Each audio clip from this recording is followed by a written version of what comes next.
Ladies and gentlemen, good morning and welcome to Coffee and Sports, the morning show on the Wire to Wire Network, man. I'm one of yours, Carmike, man, and I'm here with the NFL genius and Mo Better.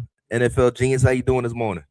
I can't be doing better. I feel like that getting a win at Buffalo. I love how we still complain winning at Buffalo, but good NFL Sunday. I'm in 6 fantasy football leagues. I was in the championship in all 6 of them. I'm going to win 4. I'm fired up, man. It's a very profitable weekend. Yo, that's six of them is wild. It is too much, but hey, listen, it's profitable. Mo, how was your weekend, man? What's going on with you? Great sports weekend. From watching college football, NBA, of course, the NFL is basically in playoff mode. Niners just won a shootout. I have no complaints. I'm a sports addict in sports addict heaven. Oh man, let's talk about the Eagles and how they cannot execute in second half of games. This is what I mean. It did a flip flop last year. We struggled a little bit during the first half now, and we started turning up second half. Now we flip flop this season. Gene, let's talk about the Eagles heading into the playoffs, man, with second half struggles. They won the game. What are we talking about? Why are we? Well, let's talk about the way you did that interlude. I thought they lost. I mean, that defense, man, held up. They played in a torrential downpour in Buffalo. Neither team moved the football, and they won a game at the Super Bowl favorite Buffalo Bills. They did. And the first thing, let's talk about the Eagles, man. They can't really do anything. Second half, they've been struggling all year with that. Bro, they played conservative football. They're playing a vanilla offense. They are locked into the 2-3 game. That's where they're at. They don't need to show anything. They showed you the last 3 weeks that their offense is cured. Hey, Mo, do you see this guy? Do you see this guy? What was he talking about for a few weeks ago, man? Oh, man, the Eagles, they just having so many problems. A.J. Brown, bop. And now he's like on the bandwagon, like we about to head to the Super Bowl with second half struggles, man. Yo, what's going on, man? So that's the funny thing. I'm not an Eagles fan, but I think I had even more belief than Gene did. I've been consistent all year long. Even when the offense stinking it up, when playing well, I kept saying they find ways to win. They have a championship defense. And I think the offense will step up in the postseason. I still think the road to the Super Bowl goes through Philly. I've been consistent that way. It wasn't a pretty win last. Sometimes you get into these grinded out defensive battles. Hats off to the Bills defense for showing up. It was a tough, grinded out battle that the Eagles still won. I'm all about the win. It doesn't always have to be pretty, but if you win all year for the Eagles, man. I know, and look what their record is. You know what I'm saying? I'm still rocking with Philly. I'm going to be consistent. There's a lot of teams that look better on paper, but they haven't played the Eagles defense in the postseason. The Eagles they're going to be a problem. Carmine, before you go, I need to just 1 second, please. Mm-hmm. I know you don't listen to Wire to Wire that much, and that's okay. There was a moment that I talked about on Wire to Wire after the Eagles lost 3 straight games that I predicted they would lose. I predicted they would lose to Dallas. I predicted they would lose to Chicago. And I predicted they would lose to the Los Angeles Chargers. And then when everybody in Philadelphia was jumping off the Philadelphia bandwagon, I put out a post. There's a clip of it. You can view it on YouTube, wherever you like. Wherever you find podcasts, there's a clip. It's a very small clip, very easy to find, short. That I said the Philadelphia Eagles solved their problems. And I don't know if you know this, Carmike, but Big Dom, Jeffrey Lurie, A.J. Brown, and Jalen Hurts sat in a room before the Chargers game, and they had a conversation, and they fixed the problems that they had. Now, Monday night versus the Chargers, they had a lot of turnovers, but the offense looked like they were moving the ball efficiently. I came on and proclaimed on that Wednesday they would win 7 straight football games. I'm 3-0 in the picks. Call me Gene Stradamus. Whatever you want. I predicted them to win 7 straight football games. Hey, I'm not wasn't never down the Eagles, man, but I love we not gonna win playoffs if we can't score the ball in the second half. The defense ain't gonna hold up against these teams in the playoffs like that. I don't believe it. the Buffalo Bills have one of the best offenses in the league. And they held up versus them in Primark. Bro, they was gassed out and they almost lost. And if Josh Allen didn't choke, because he overthrew the kid, because that was an easy route he put on that boy. We're not going to pretend Tre'Davious White didn't hold AJ Brown's arm on a PI that would have ended. No, I seen that, but they didn't call it. But we ain't talking about that. We talking about how the defense had to play majority of the game because all of us couldn't do nothing in the second half. It was barely moving the rock, right? When you say nothing, they should have scored a touchdown, and AJ Brown's arm got held. That one drive, Gene. That one drive. Was that not in the second half? How close did the defense get them the ball back for that to be set up? You see what I'm saying? I get it. The defense showing up for them, man, but the offense still got to execute in the second half. Look, all I'm saying is, if they go into the postseason with a healthy Jalen Carter, look out. That's all I'm saying. Jalen dog, man. He's an absolute monster. He reminds me, and I think it's a high praise of the late great Jerome Brown. He's got that kind of ability. I love that. Ladies and gentlemen, let's welcome one of our favorite guys on the network, man, Mr. Gardy. And why didn't he pop? There you go. Got you, brother. Gardy 3, what's up, man? How you doing this morning, brother? Welcome to the show. Thank you. Happy to be here. Hey, what's up, buddy? So we was just getting off Eagles in the second half struggles, man. Gene is Gene Stradamus now because he predicted they was gonna go 7 straight it's about to be 8 straight to clear out the season, man. Hopefully we could get the second seed. But how you feel about the Eagles, man, heading into the postseason, man, in that game last night? I'd say you gotta feel great. They pulled out a tough victory. It wasn't easy. At the end of the day, it's still clear they got some things to try to fix and work on. But I like the direction they're headed. When you win 8 straight, that's a great feeling. So I'd say I'm liking where the Eagles are headed currently. I want to correct that. They didn't win. They're not win 7 straight yet.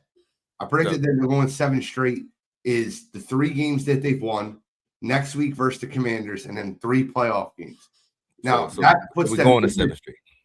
Yes, we're going to 7 straight. They lost 3 straight. I picked all 3 of those losses. They've won 3 straight. I picked all 3 of those wins, and I'm predicting 4 more wins in a row, and then they'll go to the Super Bowl. I'm not saying they're going to win the Super Bowl, but hey, listen. The best thing is if we can get that 2 seed and get that hobbled, beaten down Packers team in Philadelphia again. I'm kidding, Brad. I'm kidding.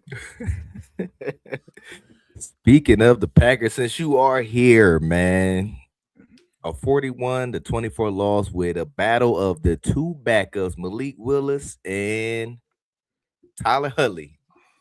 Snoop. Let's talk about that game, man. How you feel about your Packers heading into the postseason?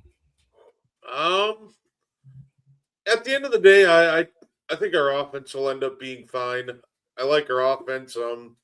I think our Achilles heel is going to be our defense, especially that pass rush. It's not good. Say Rashawn Gary needs to get off my team tomorrow. He's been exceptionally bad.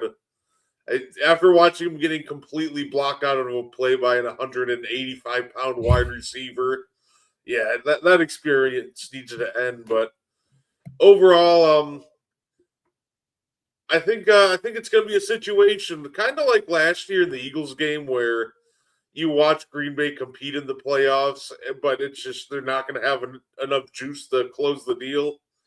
So I like where our offense is headed, but I think our defense is going to cost us come playoff time. NFL genius, Ravens, Packers. See, the part that threw me off in that game, and he's right about Rashawn Gary, but I couldn't believe how easy it was for the Ravens to run on them. And I know how good Derrick Henry is, but that offensive line has not been great all year. And one of the things that scared me about the Green Bay Packers, after making the Kenny Clark deal was their run defense. But when Micah Parsons there, the amount of attention that he grabbed eluded that. And Jeff Hafley has done a great job with that defense of getting them, they play a very good zone defense. So they're very good at attacking the football. Without Micah and then them having to keep Rashawn Gary on the field because they don't have an adequate pass rusher, it allows them to open up for that. I don't want to say the inside zone, but it's basically the off tackle rushing play over the left or right guard, in between the tackle and the guard. And they really struggled with that versus Derrick Henry and the Ravens. I mean, the whole world knew the Ravens were going to run the football. The Packers knew the Ravens were going to run the football, and they couldn't stop it. That's the part that scares me the most for Green Bay. I think Jordan Love will be fine. I think the Packers offense will be fine. I don't think they're going to be elite. And I'll say this, and nothing against Jordan Love. I wouldn't want to be the Packers if I'm down a score and he has the ball. He's not proven to have that last-minute drive to win a football game. He's a great front runner, but I've not seen him come from behind in significant situations. But all that being said, they have a good coach, they have a good D coordinator, and they have a good quarterback. If you have those three things, you can compete in the NFL playoffs. Big Mo, let's talk about the Ravens Packers. I think the Packers are very similar to the 49ers. They have a good defense, but they don't have a pass rush. And they don't have that one alpha guy that can make a play when they need to make a play defensively. Parsons is gone, and he made up for a lot of guys' mistakes. He made life easier for a lot of guys in that D-line. The fact that the Ravens ran the ball down their throat, that threw me too, because with Hundley under center, I don't think he's less of a passing threat than Lamar is, but in a lot of ways he looked better than Lamar. At least Lamar of the last few weeks. They had multiple design runs for him too as well. Like they literally just ran the ball down the Packers' throat the entire game, which is surprising because the Ravens' offense had been horrible the last few weeks. It was on life support, and they got to Green Bay, and suddenly they got well. So look, if I'm a Packers fan, I think you want to throw this game in the trash and just focus on the playoffs. But they're, like I said, I think they're in a similar situation with the 49ers. If they're going to advance in the playoffs, they're going to have to score points because I don't think they're going to be able to stop anybody. And Mo, with the season winding down, man, we got two teams fighting for the last spot in the AFC, man, and that's the Ravens and Steelers, and it's coming down to week 18. It's perfect. Who you got taking it, man? Is it gonna be Lamar and the Ravens, or you got A-Rod about to make his last playoff run? It's weird because I want Mike Tomlin to win, just because I'm a Mike Tomlin fan. But then there's a part of me that's like, maybe he needs to lose, so this can be the parting of ways at some point. But Gene and I were talking about how the Ravens would walk the Steelers down early in the year. Well, they've walked them down. Where's the show off? It's a showdown. I would say going into this game, I'm going to favor the Ravens. I think the Ravens win. Here's the crazy part, though. If they're going to get Lamar, the current version of Lamar, who's just a straight line runner that can't really go to second or third gear, I don't know if that's good for them. Like at least Hundley can open up and run, like really use his legs. Lamar is hampered. He hasn't looked like Lamar Jackson in weeks. If he's not going to be Lamar Jackson at 100%, then I would go with Hundley. And look, the Steelers don't have a great defense. I would go into that game thinking, Derrick Henry, you're going to carry the ball 40 times. At least 40 times. The Steelers don't have a great defense. Just run it down their throats. I think the Ravens win a close game. NFL Genius weigh in. Well, no TJ Watt. He's a long shot to play. Lamar has less than a 50% chance to play by, most reports. This is not the Ravens and Steelers of old.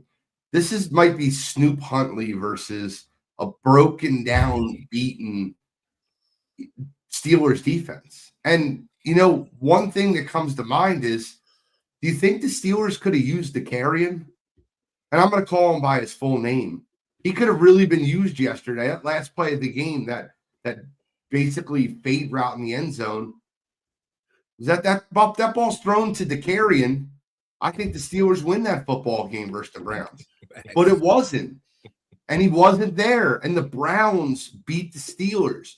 Shedeur Sanders, a half-witted offense, no running back to be spoke of, beat the Steelers yesterday. So if you don't think Snoop Huntley and Derrick Henry, Kyle Hamilton, and Roquan Smith can't do the same thing, I'll go with the Ravens, but whoever wins this game, I think they're a very quick first-round exit. Oh, I agree. Guardy, weigh in. Steelers Ravens, man. For the last spot. Anyway, I can pick neither team, and we can just send somebody else. Look, I think at the end of the day, it'll be a football game that happened. I don't know if it's going to be a very good one. It's going to be very fast paced because we're going to watch Derrick Henry get 30+ carries. I'm assuming we say it'll be interesting. I think we're going to watch Mike Tomlin just absolutely sell out to stop the run, which will make this a low-scoring affair. But you know what? I'll put faith in my guy Aaron Rodgers to get one last playoff run in. So I'll take the Steelers in a really ugly, low-scoring game that you're going to wish that neither team made the playoffs. So, real quick, Carmike. Mm-hmm. Before we get out, let me give a shout out to Derrick Henry. 32 years old, having what some people would call a down year. A down year, the guy's got over 1,300 rushing yards, averaging 5 yards a carry. That's insane longevity and excellence at the running back position on the other side of 30 that you don't see on a regular basis. So shout out to Derrick Henry. Let me ask you this, Mo. You don't think a lot of them yards this year was empty calories, man? He's a running back in this current NFL. They're not empty I would say a lot of the passing yards you see in the NFL are empty calories, but what he does, I don't think so. And look, the funny thing is, if it wasn't for the fumbling issues that he's had off and on throughout the season, I don't even think we would mention that he's having a down year. Like, think about 1,300 yards, and there's still another game to play. That's amazing to me for a 32 for any running back, but he's 32 years old with a lot of miles on that body. That's impressive. I mean, Jory said it best. Jory said the Ravens remembered they had a Hall of Fame running back. Indeed, he is a Hall of Fame running back. But since we brought it up, the Steelers losing to the Browns, man, what do you expect going forward for the Browns? Is Shedeur about to get him an actual starting spot next year? Gene, I'm going to start with you. I mean, I think at least he's earned the opportunity to compete for a starting spot. Is that fair? I don't think he's been great. Like, they scored 13 points yesterday. They did. He threw 2 awful interceptions yesterday. He wasn't good. He hasn't been good in any game outside of the Raiders, who are actively trying to lose football games. Like, other than that, he wasn't good in any game this year. I think that there's a huge, I guess, wind behind him that wants him to succeed. So you're going to hear them talk about him a ton. And there's also a huge wind going in the other direction that wants him to fail, and they're going to negatively criticize him. I think he's been fair. Can I just say he's been a C? He's not been an F. He hasn't been an A. I think they should give him an opportunity to compete for the starting job. But if you're the Cleveland Browns and you're in a position to get one of these blue chip prospects coming out, Dante Moore falls into your lap, are you not taking him? Are you, let's gamble with a season of Shedeur Sanders. Like, we know Fernando Mendoza is going to the Raiders, but if Dante Moore falls to them at 6 or 7, wherever they land up, are you not taking Dante Moore over Shedeur Sanders? Because I am 100 times after 100. I mean, do we really think that the Browns need to draft another quarterback to add to their long list of quarterbacks who failed in Cleveland? Do you think Shedeur Sanders is a franchise quarterback? I think it's something you could build off of, man. Plus, he has the crowd because once Shador went out and Dylan Gabriel had to come and they booed him off the field. So he got the crowd behind him in Cleveland. So I would say build around him a little bit and give put some more weapons in Cleveland and see how it goes. But that's just me. I mean, who's gonna put butts in your seats, man? Besides Shador is as man for Cleveland, But that's Mo. What you think, man? Shador starting position next year. I think I'm with Gene. I think he's done enough to where he gets a fair shot to be the starter next year, but I don't think he walks in as a starter. I think it's an open quarterback competition. He hasn't been horrible, but he hasn't been great. He's definitely got more picks than he has touchdown passes. That's just a reality, and he does hold on to the football too long. I do agree that they do need to add some playmakers on the outside. Look, that they have a great elite defense. If they can get a comparable offense to go with the defense, Cleveland's a playoff team. They can be relevant. Mm-hmm. I just don't know. I think there's more questions than answers at their quarterback position. The only thing I know is I think Shador's proven he can play at this level.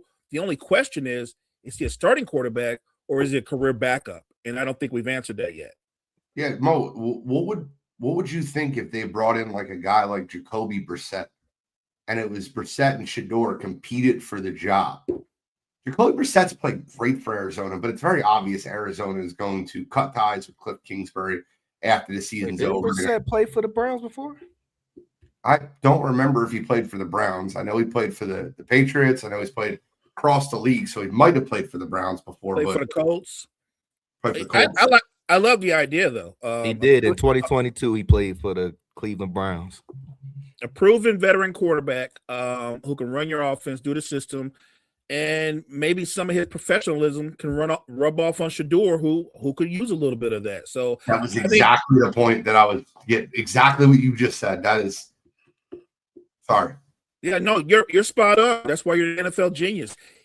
I think Jacoby Brissett. One, he would give Shador competition, but I think he'd be a great influence on him. Guardy weigh in. Shador Sanders starting spot next year. So if they come in with like the same exact quarterback room that they did this past year, then honestly at that point, just run him back another year as the starter. Because I think he's already proven he's better than Dylan Gabriel. But that being said, I do agree with the sense that I don't think he's been good enough that you just leave this as, hey, this is just Shador Sanders' starting spot. I do agree with bringing in competition. And if he beats out competition, like Gene mentioned, Jacoby Brissett, somebody among that, caliber of quarterback, then I think that would be kind of a perfect scenario for him. Like I said, I think he hasn't been bad, but he hasn't been good enough to lock in a starting spot. But if you bring in the same QB room as this past year, yeah, you're running Shador Sanders back as a starter. But if a blue chip quarterback falls into your lap, then I think you really have to strongly consider that option for wherever that pick lands. Mm-hmm. Yeah, I made a little goof. I said Cliff Kingsbury. I meant Jonathan Gannon. Cliff Kingsbury was already fired by the Cardinals. So we have Chiefs Kingdom, man, had a little battle with their backup quarterback. Mo, I want to talk about because Mahomes is projected to come back in September of 2026, week 1. Where do the Chiefs go from here, man? And do you see Travis Kelce coming back because he had a god-awful season? They had a god-awful season this year. So, yeah, they had a down season. Kelce, if you look at his numbers, he actually had a pretty good year. He had a better year than I thought he was going to have. But does he have more football in him at that level? Because you're only getting older. You're not going to get better. You're getting older. I think the Chiefs have to go out and really hit it really well this draft. I think they've got to fix that offensive line. They've got to get some playmakers. And I don't just mean on the outside. They got to get a running back that's like somebody special that can make a play. They've been having just average backs for the longest time. They need to do anything they can to take less of the weight off of Patrick Mahomes' shoulder. Remember, this is also Patrick Mahomes coming off a major injury. So I'd be very cautious if I was Chiefs Kingdom that they think they can just turn around and run him back. I think they've got a lot of work to do. I think the good thing is you have Spags. You still have one of the top defenses in football. It's about the offense. Look, Andy Reid is still a great play caller, but they don't have a lot of talent to me offensively outside of Patrick Mahomes. I like Rashee Rice, I do, but I'm not one of those people that look at him and convinced he's a number one receiver. I think he's a really good receiver, but I think he's more of a 2 than a 1. So we'll see. You don't think he's the number one receiver even with playing half the season? No, I think he's the number one receiver on that team. He's the best receiver on that team. I'm just saying, if you put Rashee Rice on, say, the Cowboys, he's not better than Pickens or CeeDee Lamb. He's the number one receiver on the Chiefs. Sort of like the guy that everybody loves. What's the running back's name? Pacheco. Everybody love Pacheco? Right. If you need 3 yards, give it to Pacheco. If you need 4 yards, he's gonna get you 3 yards. Like he's just a guy. He's a nice guy, but running back. I think they need more of a receiving back, like Aaron Jones type of style or Kamara. Right, but what do those dudes both do? They're good running backs, but they're terrific wide receivers. I'm just saying they need playmakers other than what they have. Their offense has been, I'd say, below average the last 3 years. They won a Super Bowl to strengthen their defense. But I just don't think the formula they've been getting by on, that's over with. They've got to go out and do some hard work. They got to do the hard thing that they haven't had to do in years, and that's to go out and kind of have a mini rebuild, if you will. And I think it all centers around with how healthy Mahomes is going to be when he comes back and what he looks like when he comes back. Because, again, he's never dealt with coming off a major injury. This is going to be different for him. NFL Gene's way in on Chiefs Kingdom. I mean, you can't keep missing on offensive prospects. So if you go back to their draft history, they drafted Mecole Hardman in the second round. That's a bust. They drafted Clyde Edwards-Helaire in the first round. That's a bust. They drafted they did enough. They got Super Bowls with them, man. They drafted Sky Moore in the second round. That's a bust. They drafted Rashee Rice in the second round, which is a good pick. And then they drafted Xavier Worthy in the first round, which is, hear me out, a bust. 100%. Patrick Mahomes and Travis Kelce can give you a lot and make up for a lot of those mistakes. You can't keep failing at drafting offensive skill position players. Their running back room is bottom 10 in football. Their wide receiver room is bottom 10 in football. Their offensive line is bottom 10 in football. And you've been constantly bailed out of that situation because you have Patrick Mahomes. And it's caught up to them. I think the Chiefs are in for another really bad year next year. And this is coming from the guy that they won 10 straight divisions. I said they're not going to win the division. I said they're not going to make the playoffs this year. I'll say it again next year. They might win 7 games.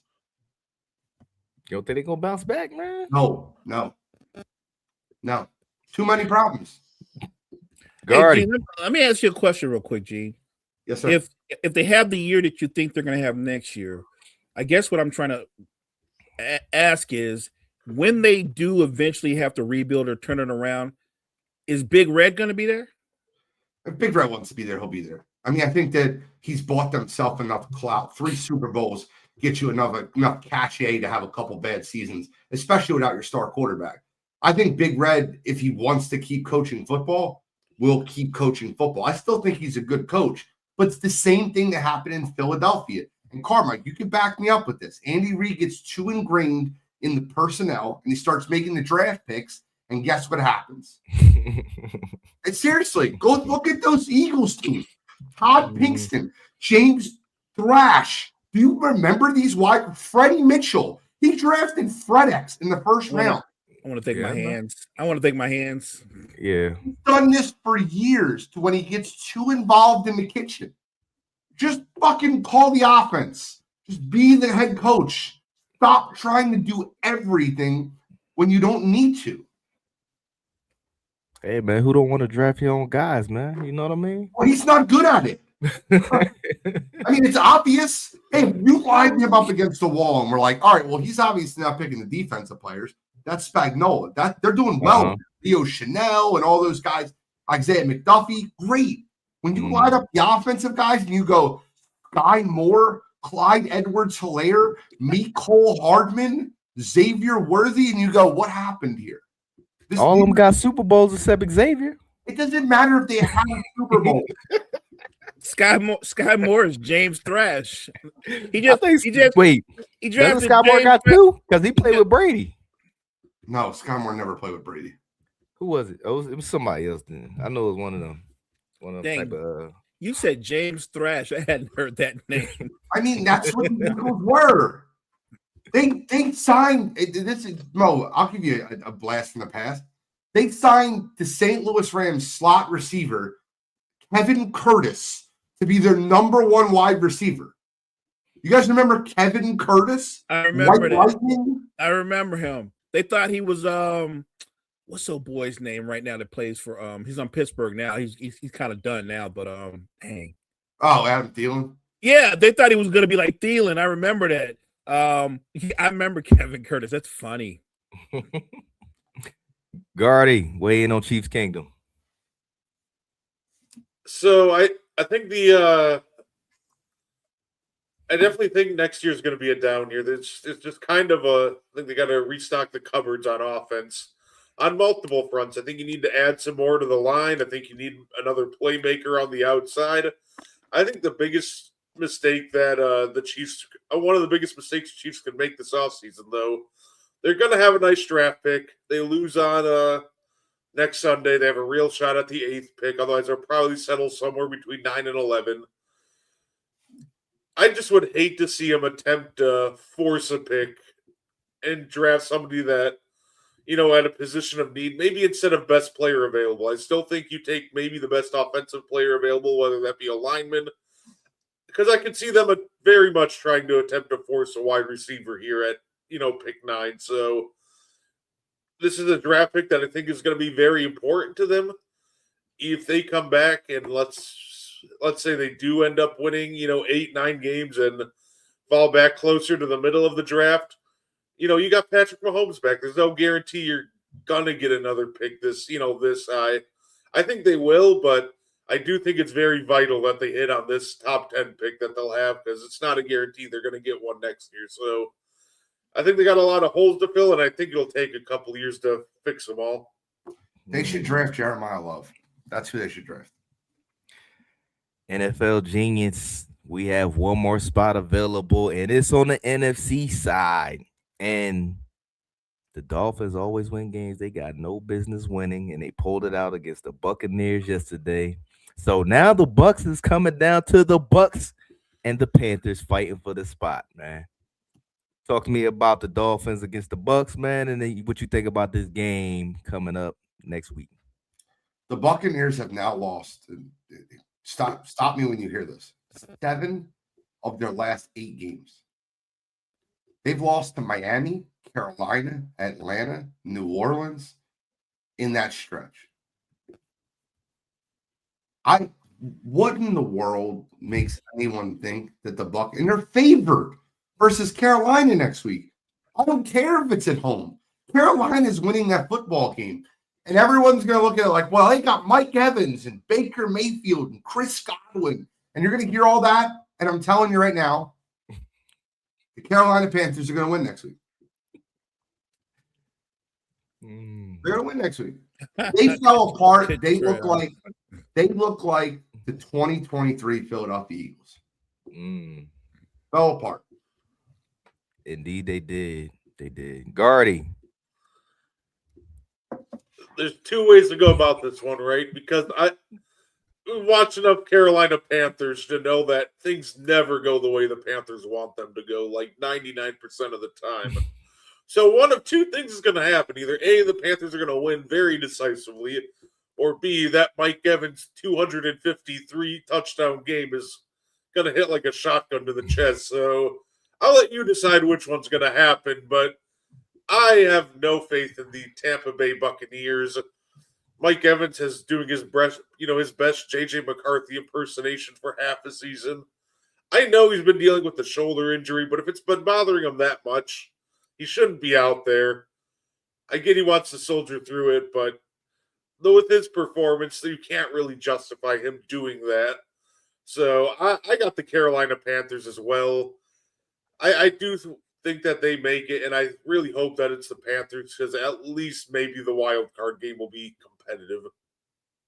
Mo, Buccaneers. Look, I've always been a Baker fan, so I'll take the L. I really thought coming into the season that they were going to walk away with that division, and maybe he's more injured than he's letting on. That might explain how bad he's played. He's played bad. Nobody said that. They said the Bucs have lost.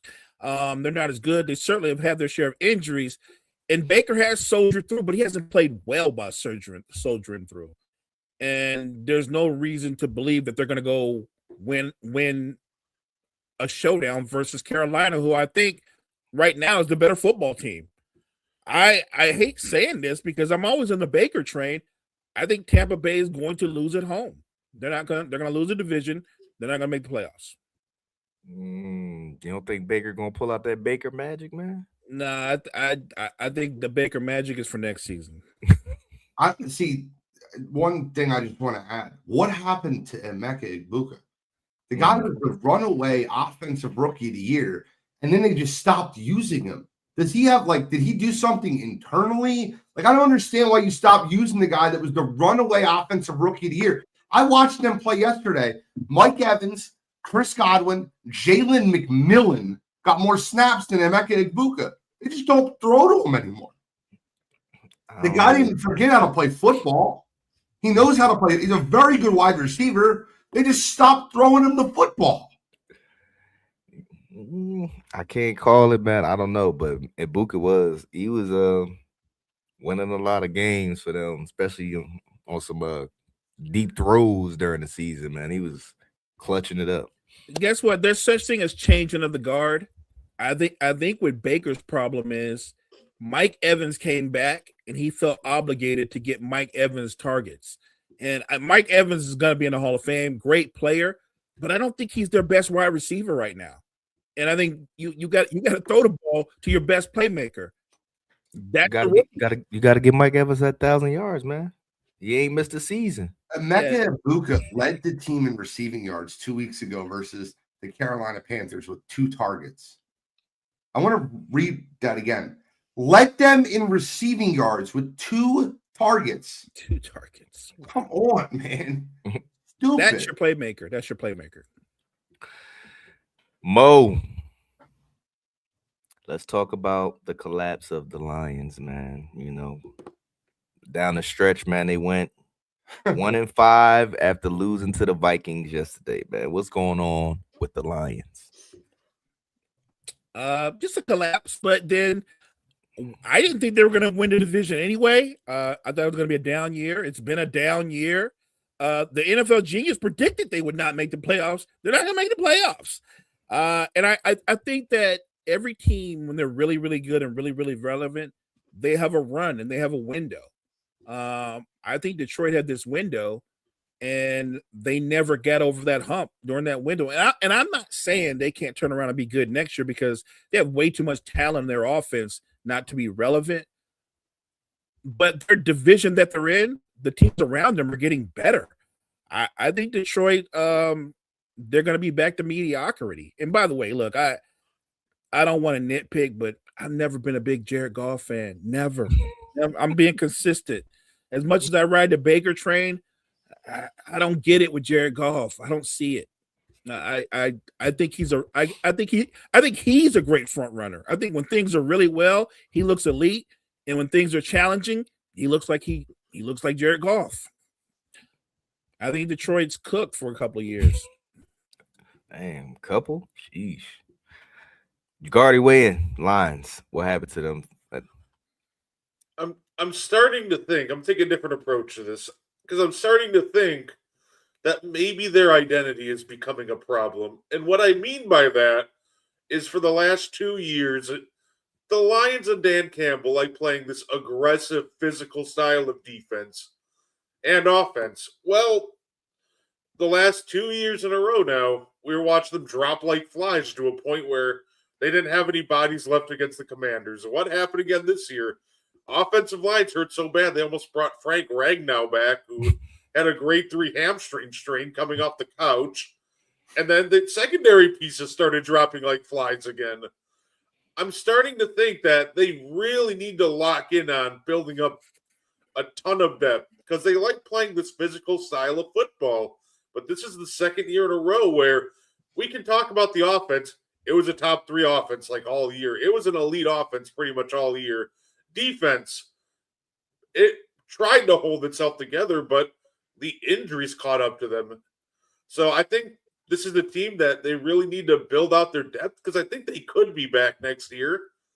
But if they want to play this physical brand of football, I don't want to say they got to work on maybe getting a bit more. I don't want to say the lines players aren't tough, but they got to get tougher. Or the more realistic option is this is a team I think that's got to build up a ton more depth if they want to be as physical and aggressive if they have been. NFL genius weighing on the lines. I need one pride to check in. I need him to check in because beginning of the season, I was told Johnny Morton, he was the guy that really ran the show behind Ben Johnson's offense, and their offense wouldn't skip a beat with John Morton as their offensive coordinator instead of Ben Johnson. And when I said they lost both coordinators and they were going to struggle because of it, I was told, nope, John Morton really ran that offense, and he's a lot better. Look at the difference at the Ravens game. With Ben Johnson, they only scored 6 points, but with John Morton, they scored 35. I was told over and over and over again about how John Morton, and then 8 weeks into the season, Dan Campbell goes, I'm calling the plays. This guy stinks. That's what I was told.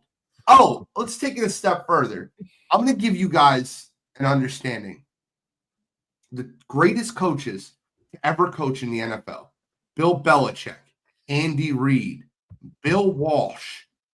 These guys aren't rah-rah, in-your-face guys. And when that message, I need you guys to give me everything you have and believe me, we'll be there at the end.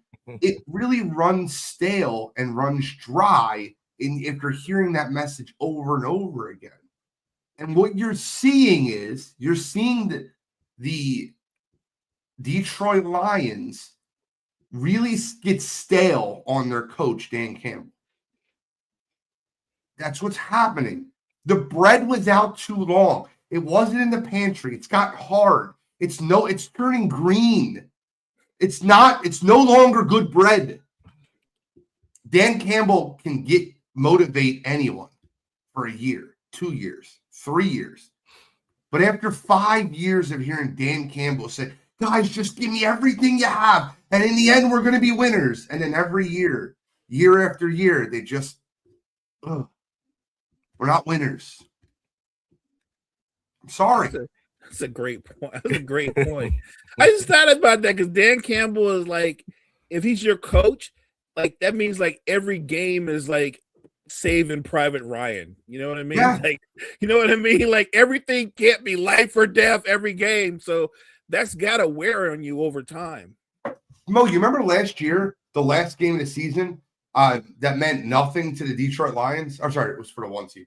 That two games before the last game of the season, they played against the San Francisco 49ers on Monday Night Football. And everybody was like, they should rest their starters because no matter what happens this game, the next week versus Minnesota is the game. And the Lions are like, Monday Night Football, short week. No, we're going to go out there and we're going to beat the 49ers. We're going to just jam it down. And they won the game, like 42-35. Do you remember the game? Next week, they beat the Minnesota Vikings. And then they went into the playoffs and exhaled and got the shit kicked out of them by Washington. Because you can only get a team so hyped so many times. Moving on, fellas. I'm going to start with you on this, Mo. I want to know who is your biggest overachieving team this year and who is your biggest disappointment? Overachieving team? There's a lot of them. There are Just one. Just one. You know what? I'll be a homer. I think my team is overachieving. With all the injuries they've had, our best player, Fred Warner, gone. George Kittle, one of our best players, been in and out of the lineup all year. Purdy's only played like 6 or 7 games. We've lost linemen, D linemen, and I'm gonna give our D coordinator solid credit. I'm gonna give head coach credit. They've held the team together. I think the Niners, I know they've had a soft schedule, but when you have that many injuries to be where they're at, I'm gonna say they overachieved. What was your biggest disappointment? I mean, I don't really have a disappointment. I guess if I'm gonna pick because I wanted him to do well, I always pick and root for Joe Burrow. So I think they're a disappointment. Gardy, biggest overachieving team and disappointment. So Mo actually took my overachieving team. It's the San Francisco 49ers. It's tough to argue against them. So I'll throw another team out there. The Jacksonville Jaguars. I don't think anybody expected the leap that they made this year. That's a good one. Trevor Lawrence has looked, terrific. Liam Cohen's got these guys ready to play. So I think at best people are talking about, maybe this is the team that was going to be maybe a wild card team. They're third. They're third in the AFC. So you got to respect it. Disappointing team. Baltimore. Cincinnati, Pittsburgh, take your pick. I'll personally go with Baltimore. I think that they've been a major disappointment. Even if they win the division, almost do it in the way that they did was really disappointing. This was a team I thought would come in and they do their regular season gimmick and win like 12 or 13 games before inventing a new disappointing way to lose in the playoffs, but instead, they're having to scrap their way into a Week 18 winner-take-all game against the Pittsburgh Steelers. So I'm going to go with Baltimore for disappointing. NFL genius, weigh in. Brett stole my most overachieving team in the Jacksonville Jaguars. I say that because I like to gloat because I picked them to win the division. But he also stole my most disappointing team, the Baltimore Ravens. So in the interest of me being able to pick something different, I will. Most overachieving team. How about the New England Patriots? The highest odds to win the division in the NFL before the season started was the Buffalo Bills at minus 400. That means you had to bet $400 to win $100 if you picked the Bills to win the division. You could have bet the rest of the division, the field, and made money. And the New England Patriots won the division handily with 13 wins. They'll win 14 games next week. Drake May's been incredible. I think that's an overachieving team. You want to talk about underachieving team? I like the Ravens in that, but I'll give you someone different. When I say underachieving team, I don't mean by record or wins wise. I just mean by their performance and the culture and what they're doing. And I'm going to say the Las Vegas Raiders. If you watch last night's game and the week leading up to what happened, they should be ashamed of themselves. Max Crosby, they put him on IR and said he's hurt. He's putting videos out. Your best player is putting videos out on YouTube of him playing basketball and dunking and going nuts, saying he's not injured. Brock Bowers is put on IR. He's saying he can play. The Raiders absolutely tanked down the stretch, and they're a disappointment of a friend. If you watch that game yesterday, there's a play that I wish that you guys could just go back and watch. It should be on every fail YouTube video. The Giants lined up for a 4th and 1, and I think the idea was to draw them off sides. They didn't even fake the snap count before the Raiders jumped off sides. It was so obvious they were trying to lose that football game. It was embarrassing. It's an embarrassment to the league. It's an embarrassment to the organization. And for the billions of dollars that were spent to bring the Raiders to Las Vegas, it's an embarrassment to that fan base. NFL genius, give me your MVP for this year. And I think it's out of Drake May, Bo Nix, Josh Allen, and Matthew Stafford. Bo Nix and Josh Allen. It ain't Bo Nix. Bo Nix and Josh Allen don't belong anywhere near that conversation. The question is it Matt Stafford or Drake May? And I'm going to be the person that's on the other side of the coin. And I know it's not going to win. The winner is going to be Matt Stafford. I don't agree with it. I've been calling for Drake May MVP since week 6. I think Drake May is the MVP of football this year. I think another 5 touchdown performance. I think he was like 11 for 13 with a perfect passer rating and 260 yards in one half of football. Like I'm just doing those stats off the top of my head. I could be wrong. Yeah, 256, 19 of 21, and 5 touchdown passes yesterday with a 157 quarterback rating. Drake May has been incredible this year, and I don't think he's getting the credit he deserves. And listen, I bragged about 4 or 5 times on this show about the times I was right. You know where I was wrong? Drake May. Drake May and Brock Purdy are the 2 cases where I can stand up on a podium as loud as I can and say I was wrong. These guys are good football players. Mo, who's your MVP vote? Mine would go to Drake May. I just think he's been the most consistent, dynamic quarterback throughout the season. And look, nothing against Stafford. Look, the old man can fling the football, and the Rams have a prolific offense. But I think this MVP should be Drake May's to lose. So my vote would go to Drake May and the Patriots. Gordy, who's your MVP vote? I think the answer is I would go Matthew Stafford. I think it's a very close race. It's razor thin. You can go either way. That being said, I think the big difference to me, and I'm going to end up sounding like a college football pundit, I guess, is strength of schedule. Matthew Stafford has put up very similar stats to Drake May. They're very close, but I think the difference is Matthew Stafford has done it against a lot tougher of a schedule. I think Drake May will be in this race, and he will end up winning an MVP. But I think Matthew Stafford will be the MVP this year, and I think it's absolutely the right call. That's a good analogy. You know what?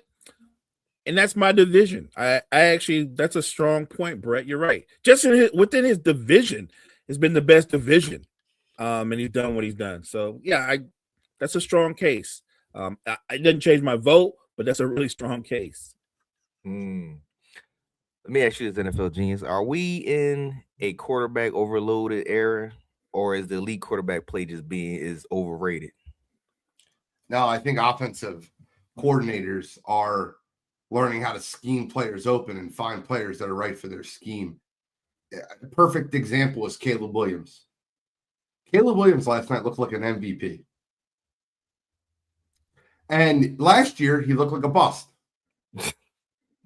I'm serious. When you find the right people, guys, I don't mean to say this to be rude. Brock Purdy has really developed into a good quarterback. But I think Kyle Shanahan can turn Carmike into a serviceable quarterback in the NFL. You have the right offensive minds and teach these guys where to go and where to look on the football field and where to throw the football. And they're schematically scheming people open. Absolutely. Look at Daniel Jones this year. Daniel Jones isn't a good quarterback, but he looked good under Shane Steichen, who has a history of making quarterbacks look. Shane Steichen made Carson Wentz an MVP. But no one wants to talk about that. Indeed. Mo, what you think? I kind of lean towards Gene. I guess, especially since I've seen it firsthand. Brock Purdy goes down. Mac Jones comes in. Mac Jones look better than Brock Purdy. That's gotta be Shanahan. That's gotta be scheme. In our system, with the way they play call, you really could switch out Mac Jones for Brock Purdy, and you get the same production. And I'm not knocking Brock. I'm just giving Shanahan his props. Gardy, weigh in. Yeah, I think I do think absolutely, completely agree 100% with the scheme. And I think another thing you kind of watch with a lot of these more modern quarterbacks is they're quicker to use their athleticism. And I think that's a big difference between a lot of quarterbacks now and especially back in the day. Now it's like every quarterback can run. And back, then we had guys like even like your mid-tier guys like Carson Palmer and would, sit there trying to manipulate the defense using, their mind and doing all these pre-snap adjustments. But now with how good schemes are, you don't really have a lot of you don't have a ton of mind games, which is why when guys like Philip Rivers, for example, they're, gushing over him, going to the line, calling out all these dummy counts and everything. Like that's something that's few and far between nowadays, but I think that's kind of the biggest maybe the biggest difference between quarterbacks. It's all about fitting in a scheme, and they're more more using their legs and not so much playing mind games like you saw back in the day. Hey, Carmike, let me ask you a question. Yes, sir. How many quarterbacks in the current NFL do you think walk up to the line of scrimmage and they do things the way even Aaron Rodgers, this version of him, does? Very few quarterbacks have that command of their offense right now in this current NFL where they can walk up, dissect what they see is coming, call their own. Like so many of the quarterbacks right now, they'll run what the offensive coordinator calls. Like I'm not saying they don't see the game, but I don't think they have the command the way guys did in the past. Now, do you think it's select few that can do that, but you got to have a sharp mind to do that. I know Patrick Mahomes is one of them. It's a short list. Yes, they don't want like they try to loosen the string for certain, like Lamar Jackson. You could tell he was trying to run the offense earlier in this year, and it was failing. And then when they tried to pull back the reins on him, he didn't like it. So it's a short list, man. But off the top of my head, I think it's just Patrick Mahomes and probably Aaron Rodgers. But Can I answer? No, go ahead. No, go. You go. No, I was just gonna say I would say it's a short list of quarterbacks like that. So Mahomes, I'm sure Joe Burrow's in that list. Josh Allen probably has some liberties. I don't think there's a long list of quarterbacks. I'm sure Stafford's one of those guys. There's not a long list of quarterbacks who have who can do what they can do in terms of walking up and having command of their offense. Yeah, I know this. They don't do it like they used to. But I'm sure when he wrote this question, he said, "So we're Kyler work and Shane Steichen or Kyle Shanahan's scheme." I'm sure when he wrote this question, he was trying to combat what I just said. And it's okay. I want to give you something that it's going to make you go. It's going to blow your mind. Tua led the league in passing in 2023 in a system that was passed down by Kyle Shanahan to Mike McDaniel. He led the league in passing yards. He stinks. Yes. If Tua, now Kyler Murray is not coachable. It's totally different. But if Tua was in Kyle Shanahan's system, he would work fine. I agree. So with Quinn Ewers, looks like he's trying to get him a spot because he's. Yep. Do you think the Dolphins are going to move away from Tua next year? Yep. Hey, go back to our Guardy 3 will remember this. He was on our show when we did the draft watch along. No, he wasn't. He was at the draft. I apologize. We talked about it on sideline to sideline. All the quarterbacks that came out this year, Carmike, I said Quinn Ewers is the best quarterback coming out this year. Better than Shador, better than Dylan Gabriel, better than Jackson Dart, better than Cam Ward. I said Quinn Ewers is the best quarterback coming out this year. After yesterday, do you think I could be right? Possibly. He showed. All I want possibly. He showed us some promise to be. He could possibly be a starter next year for somewhere, either Miami or somewhere else. Why not Miami? It'll be Miami. Miami love Tua. Huh? No, they don't. I'd say I think Miami doesn't even love Tua. Ladies and gentlemen, that is our time, and we appreciate everybody stopping through in the comments and everything. Please come back tomorrow and the rest of the week as we have all the shows lined up. NFL Genius, you have anything for our closing people today? No, just fun show, fun talking sports. Great to get back to the morning show. I'm ready to enter in a new year and continue watching NFL football. I'm looking forward to another fun game on Monday Night Football with Rams versus Falcons. That'll be a good football game to watch, especially in Atlanta. But I really appreciate talking football with you guys. Guardy 3, you got any closing remarks for our people? Yeah, one, Damien, I think you just kind of put out the reason why Tua will still be on the Dolphins next year. Money. But hey, make sure to tune into On the Ball podcast tonight. It'll be me, Kyle, and we're bringing a special guest on. So definitely look forward to that. And of course, tune into the Meaty Boys podcast later tonight with Mo and I. Yep. And as always, if you know better, you do better. Closes out. Hey, thank you guys so much for joining us. Make sure you check out all the great content we have at Wire to Wire Network. Wire to Wire Network, we appreciate you.